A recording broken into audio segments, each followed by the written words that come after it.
नमस्कार, मी अर्चना गावकडच्या रेसिपी या चॅनलवर तुमचे स्वागत. तर आज मी तुम्हाला असं पिठलं दाखवणार आहे. थोडं वेगळं आहे मसाला पिठलं आणि तुम्ही बनवतात का या पद्धतीने तेही नक्की मला सांगा. हा लसूण घेतलं, लसूण सोलून असं अर्धा अर्धा कट करून घेतलेला आहे आणि ठेचून नाही घ्यायचा. याच पद्धतीने लसूण टाकायचा तेलामध्ये.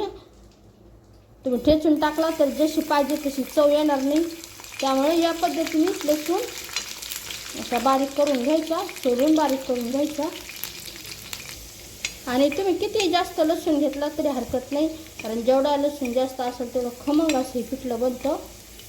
आणि छान असा रंग येऊ द्यायचा याला.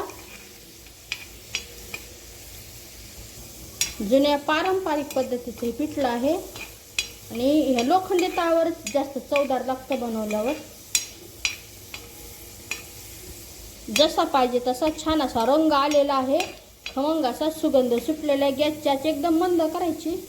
यामध्ये घरगुती मसाला, काळं तिखट टाकायचं आणि लगेच पाणी टाकायचं. चवीनुसार मीठ.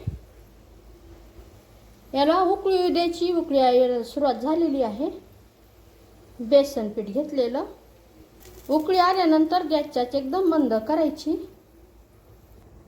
तर हे पूर्ण आपण हे पारंपरिक पद्धतीने बनवणार आहोत, त्यामुळं बेसन पीठ असं एका हाताने टाकत राहायचं आणि एका हाताने अशा गाठी फोडत राहायच्या.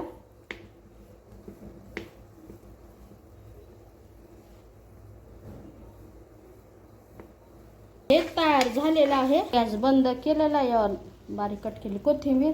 तर इथं कोथिंबीरची गरज नाही, पण आता ही व्हिडिओमुळे टाकत आहे छान दिसण्यासाठी. मस्त असं हे पिठलं तयार झालेलं. चपाती सोबत, भाकरी सोबत, भातासोबत ही एकदम टेस्टी असं. नक्की बनवा. कसं झालं ते मला कमेंटमध्ये सांगा. अशा माझ्या साध्या सोप्या छान छान रेसिपीज तुम्हाला आवडत असतील तर माझ्या चॅनलला सबस्क्राईब करा. चॅनलवरच्या बाकी रेसिपी जे आवडल्या तर त्यांना लाईक करा आणि जे हाईप येतं त्यावरही क्लिक करा.